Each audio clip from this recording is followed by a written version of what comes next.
RedditHub. r/NoSleep. I was 14 when I had my first child. My dad was an alcoholic and an abuser, and my mom was a recovering coke addict, living somewhere else, playing house with her new husband and my half-brothers. I barely even remember her face. I remember my dad. Or more accurately, I remember the shadow of my dad. He had a huge, bulging, dark shadow, stumbling through the tight corridors of our house, drunk and debilitated, crawling into my childhood bed and ignoring tears and screams. Stumbling back out, picking up a beer that he had placed on my nightstand, burping loudly. He'd be passed out either on the floor or the couch or occasionally his bed when I woke up. I'd make him breakfast, in a kitchen that smelled foul of cat spilled booze, and he would maybe be sober when I went to school, but never when I returned. Most nights he didn't touch me. But sometimes, he did. The routine of taking care of him was exhausting. My mind felt empty, most of the time. Mechanical, almost. I felt like a car on the verge of breaking down, just focusing on staying on the road, whatever the cost. I didn't notice the first couple of times I missed my period. I was a kid, barely cracked 14, and I didn't know how to track it. My mom hadn't exactly taught me well. I noticed I was gaining weight. I didn't notice anything else. I didn't care about anything. I was smoking at that time, as well. I've always regretted that. I can't stand smoking now. The dark smell and heavy feeling, it all makes me sick to my stomach.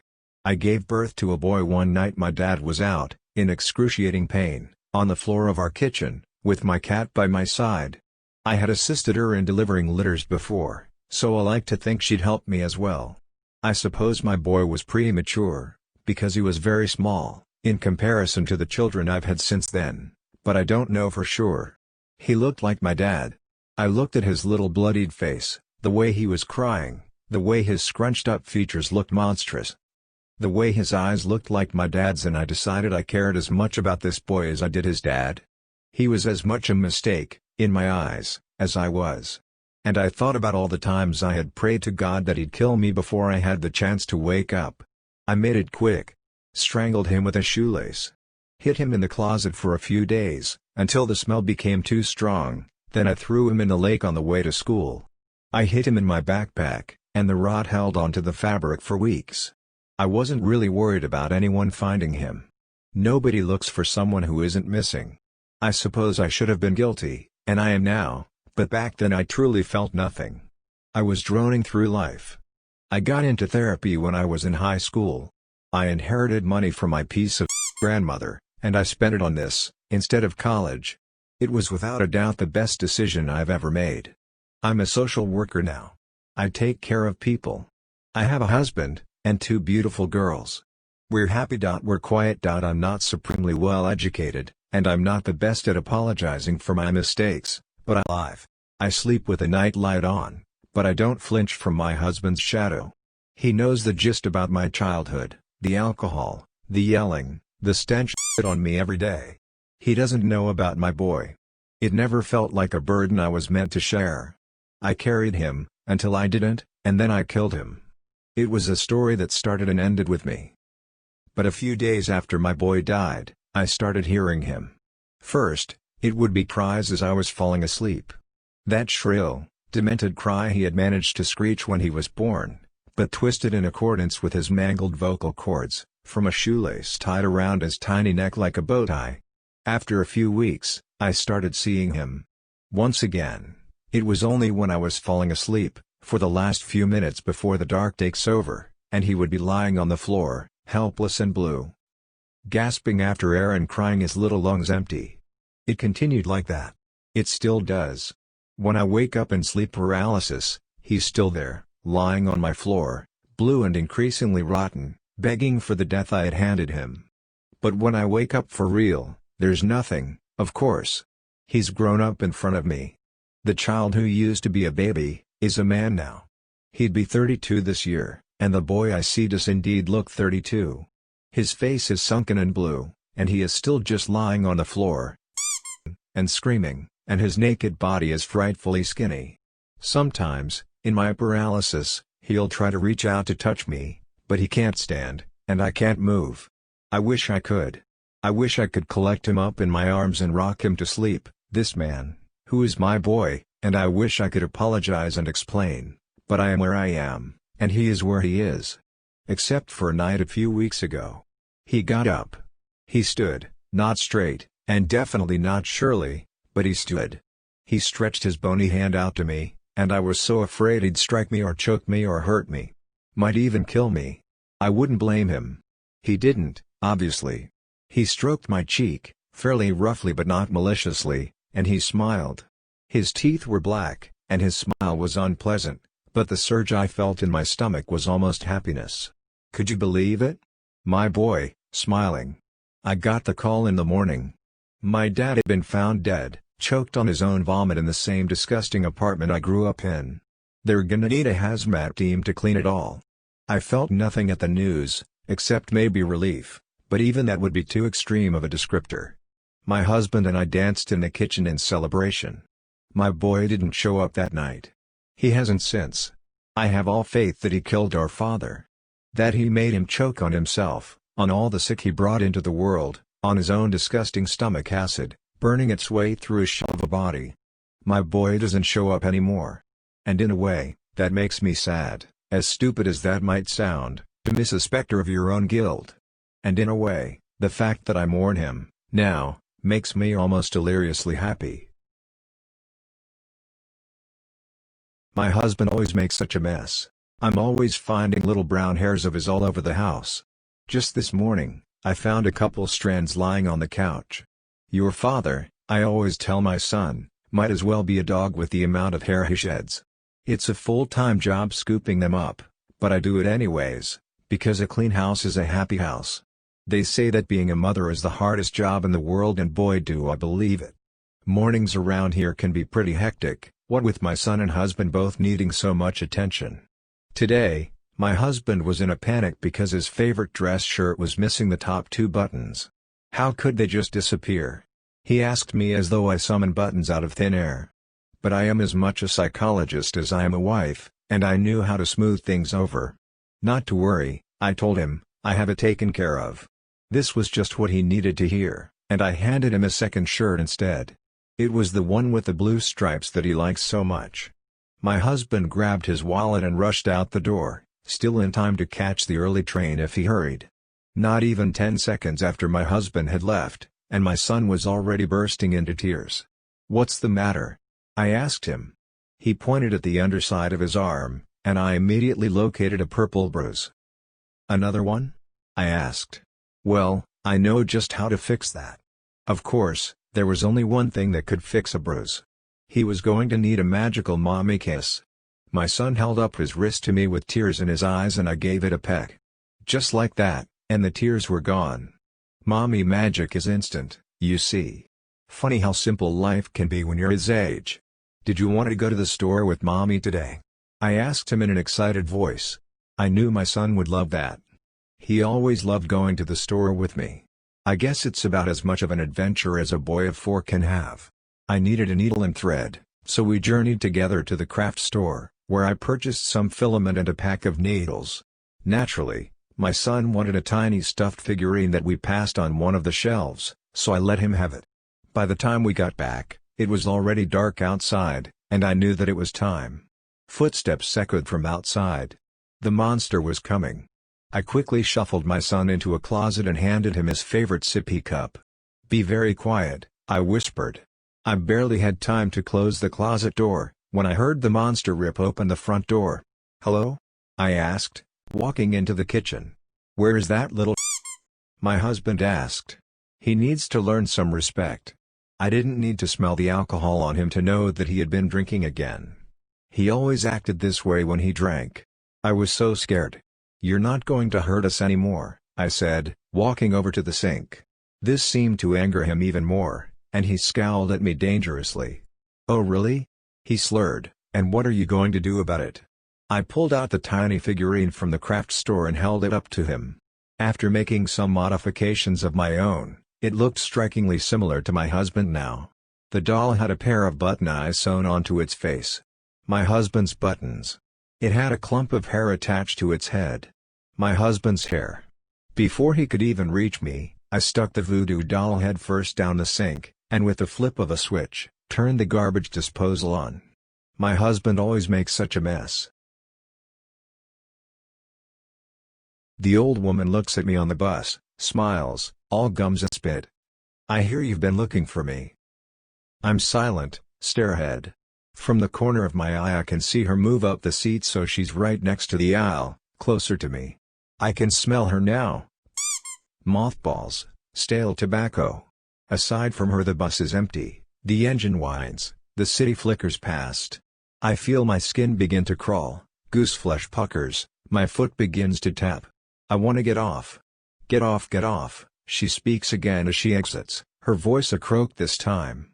"I know you're looking for me." I think about it for a while, whether that really was him, or whether that was a coincidence, whether perhaps she'd just been crazy and mistaken me for someone from a past life. A husband, brother, colleague. This when I get off the bus, feeling the thin drizzle on my face, the sharp taste of cold air. I almost bump into a kid. I'm so deep in thought, and have to sidestep to avoid them. They turn to me. Frown. "If you're looking for me, that means one thing." I freeze. In a child's voice it sounds so wrong. I try to turn to catch a better glimpse of the child but they're already off, running down the road. I push on. It's beginning to sink in. That if these two really are who I think they are, then I don't know who else could be. A man stops in front of me. Short, dirty, clutching a cloth sack. He smiles, licks his gums. Looks me dead in the eyes and nods, as if confirming something to himself, some secret or code. He speaks, voice tired and liquid. "It means I'm looking for you too." He strolls past, whistling a broken tune, and above him the overcast sky shifts, mutes the light. My heart is beating faster now, and I try and suppress the wave of emotion that's coming over me. I turn around, facing my destination, but I'm suddenly aware of every face on the street, all of their eyes which seem to be fixed on me. My palms are slick against my jacket. He's watching. I pick up the pace, head down. Somewhere in the distance a car brakes too hard, someone shouts, a bottle smashes. I keep my eyes focused on the pavement, on the grout between the slabs, the lichen that grows there, the muted orange of cigarette butts. I'm shaking when I reach my apartment. It's a game now, you see. They know I'm looking for them. But they don't know why, not yet. This is the game. It's what they all say online. Once he knows, it's up to you. If he knows, and I can prove he knows, if I can prove he's real, I'll be rich. Famous. They've tried for so long to prove he exists, the man with 1,000 faces, but it's almost impossible. It always ends in that apartment block that sits squat on the edge of town. I am determined, despite all this, to go. To see for myself. The greatest myth this city's ever known, the man with 1,000 faces. The posts online are fake, I think. People role-playing, desperate to feel important, writing these strange reports from the inside of the building, claiming it's abandoned, that they're stuck there. If they're all stuck there, it can hardly be abandoned, can it? I'll prove it. I'll debunk it. I'll be different. I leave. I have no choice. It's like a siren song, this unsolved mystery on the edge of our city, this secret history, only documented in hidden forums and message boards online. It takes 2 buses to get there, and the whole time I'm conscious of every single person we drive past, every single person who gets on and even so much as breathes in my direction. I can feel him, like a fungus, spread out amongst these people, spores in the folds of their brains, his wet tongue in their mouths. He's waiting, as the second bus drives further and further out. The crowds on the street thin, the buildings start to decay and crumble. Misspelt graffiti, smashed bottles, chunks of vomit on the streets outside. People do not come this far out unless they have a reason. An old man gets on the bus, a couple stops before I'm due to get off. Shuffles down the central aisle, sits on the other side, directly across from me. He holds his cane in both hands, all skin and bone, and stares straight ahead. Eyes milky. Lips cracked. "See you soon. Think you're ready?" I don't reply. Don't even look in his direction, but it's hard to ignore the way his head slowly turns in my peripheral vision, the way his mouth slowly contorts into a yellow smile. Long in the tooth and long in the tooth. I try not to touch him as I get off the bus, leaning away slightly so that I don't even brush his leg. I can't risk it. And something about it makes me feel exposed, as if he's a sort of Venus flytrap, that one touch will set something off and the man will collapse around me, one spasm and then I'm gone. I push the thought from my mind and collect myself as I stand outside the apartment building. This is where they said to go. This is where he's supposed to be. They say if you're serious about finding him, if you really want to track him down, this is where you come. The building is old, dilapidated. It's surrounded by rusting metal fences, decades worth of attempts to keep people out. Red graffiti scrawled on the walls. It takes me a second to realize that there's no one around me. That the street is empty. A paper bag paws at my feet, crumples, rolls off. Part of me really doesn't want to go. Part of me wants to turn around right now, wants to leave this place and never come back, wants to destroy my laptop with all the files on. Wants to delete my accounts on the forums dedicated to this. To him, but part of me is so curious. This is where it's meant to have happened. Where he's meant to have appeared first. Where he's meant to have wormed his way through the pipes and the mirrors and the bodies. I chew my lip, close my eyes and hold my breath. My lungs swell against my ribs. I have to go in. As I make my way towards the front door, moving the fences, I notice something. There, in some of the windows, are people watching. A few older people, a woman whose face I can't make out, a child. They stand, still, in their respective windows and just watch. I push open the door. The smell is awful, rancid. Dust, rotting wood, and animal. Strange, I thought they'd have it cleaned.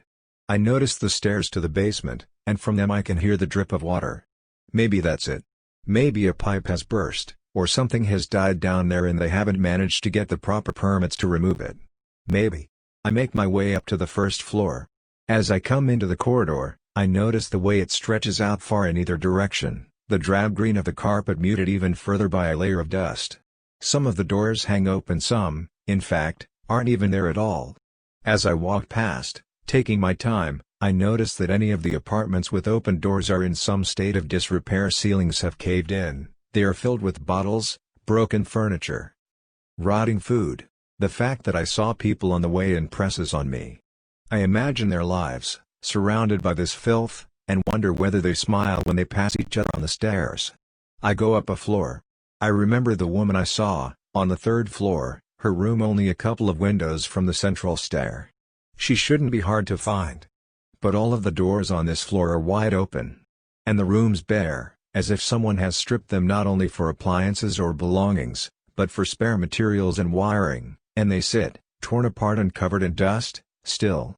Still like dusk and dawn. My head swims. She has to be here somewhere. Somewhere. I think about calling out, about raising my voice and saying something, but the noise catches in my throat. It's an animal instinct, I think, to keep silent. To stay hidden. Then there's a rustle upstairs.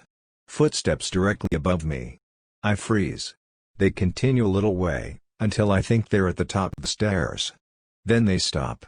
I turn around, face the bottom of the stairs. Wait for something to come down, but there's nothing. I move slowly, peering up, expecting to see a shadow or a face looking down. Nothing. I creep up, hands beginning to shake slightly, and as I get to the fourth floor I look both ways. No one. Alone, alone, alone. I should leave, I think.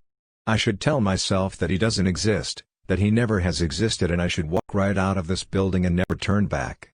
If I'd managed to hear the footsteps coming to this position, then surely I'd have heard them walk away. Maybe the sound of my own feet muffled it.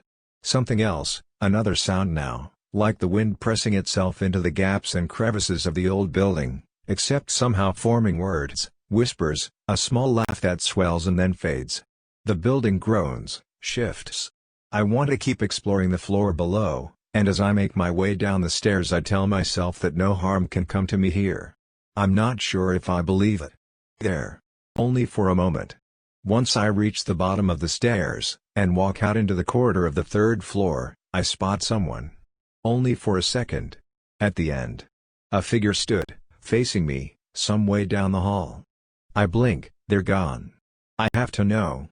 I have to know if I'm alone here, or if maybe there are others in the building, that perhaps I've misunderstood and they're just avoiding the strange man who's come in without saying hello. Hello? The carpet seems to absorb the sound. As soon as it's gone I regret it.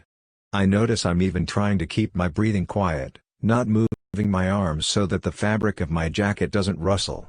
And then a noise, from somewhere far below, muffled by the floors between us. A noise like involuntary inhalation, a rasp, like an animal winded. And then footsteps, but faster, at a pace like they know where they're going, like they know exactly where I am and they want to get there as quickly as possible, and I have no choice but to run. To run as fast as I can up, climbing flight after flight of stairs, and sometimes, as I'm climbing I peer down in the gap between staircases and I can see something, pale and hunched and moving. Coming up the stairs just floors below me, and occasionally I think it looks up too, as if looking for me. Eyes wide and still and face distended and I only catch glimpses of it, just glimpses, but I know it's there the same way you know you've burnt yourself. It is at once immediate and urgent and I'm near the top. Make a decision, turn left, sprint down the corridor. I pass open apartments, some completely empty, some set as if someone's just popped out for milk hall chandeliers and dining tables and cutlery, and I keep running. I'm not even sure if I can hear footsteps behind me anymore. I stop. The sound has gone. I am alone. I come to the end of the corridor I'm walking and find myself at a junction that spreads out in 3 directions. I am lost. I laugh, just for a second. The corridors continue on and on as far as I can see, this muted green, the dark wood of the doorways. I feel like if I screamed the sound would just continue on forever, passing empty apartment after empty apartment until it somehow looped back on me. I want to scream, scream, scream. I think, for a moment, I can see something run across the corridor in front of me. Like it's moving from room to room. Something on all fours, a dog? A cat? All snout and flank and hair. But then it moves again and I can see that it's not an animal, but humanoid, hunched and crawling, movements desperate and jerking, and I make a decision. Walking as fast as I can down the only corridor that doesn't seem to hide something. My fingernails have pushed so far into the palm of my hand they've left red crescents of blood. I look at them whilst walking. Doors behind me rattle on their hinges, like something is pressing on the other side, testing their strength. Sometimes I see door handles turn, slowly, intimately, as if with great care. But I keep walking past them, taking the next turning as soon as I can. I know now that he is real. The man with 1,000 faces is real and always has been, and he crawls here between the doors and on the carpet and along the ceilings, and he's been watching me for so long and anticipating this and savoring it. I do not find windows often, but when I do I peer out and I can see them all. I can see him out on the street and all his faces leer back up at me, the children, the adults, the children, they look back up at me and leer and grin, and I can see him behind all of those faces and all of those faces. I avoid the windows now. I am writing this in bursts on my phone. When I have a spare moment. Pressed into empty doorways, hidden under dusty tables. I have the beginning down now. It makes sense. Sometimes I doubt the reality of my own face and I will spend time looking in the rusted mirrors I find in some apartments, moving my features with my fingers all dirty and crooked, and I'll pull faces. Like you to a baby, stick my fingers in my cheeks and pull them like fishhooks so you can see all my crooked teeth at once. Sometimes I think I will find someone else who wonders like me, but I don't want to. I don't want to meet them. I will see him with 1,000 faces and one of his theirs, and they'll look out at me, foam behind all that skin and bone and wet cornea. Sometimes I will stop in rooms that are decorated and full and pretend to have dinner or to dance with my wife or my husband, and I will pretend to drink champagne and laugh at their jokes, ha ha ha. Very funny, and I will dance to no music and taste the wood grain of the table and hum songs my mother used to sing to me. Sometimes I will just come to a stop in a corridor and close my eyes and weep for everything until I think my head might burst. Sometimes I crawl around like a dog on all fours. Can you imagine that? Dog crawling like a dog on all fours. Can you imagine? Sometimes I am not alone. Sometimes. Thanks for watching. Did you like the video? Don't forget to like, comment and subscribe. See you next time. R/Bye.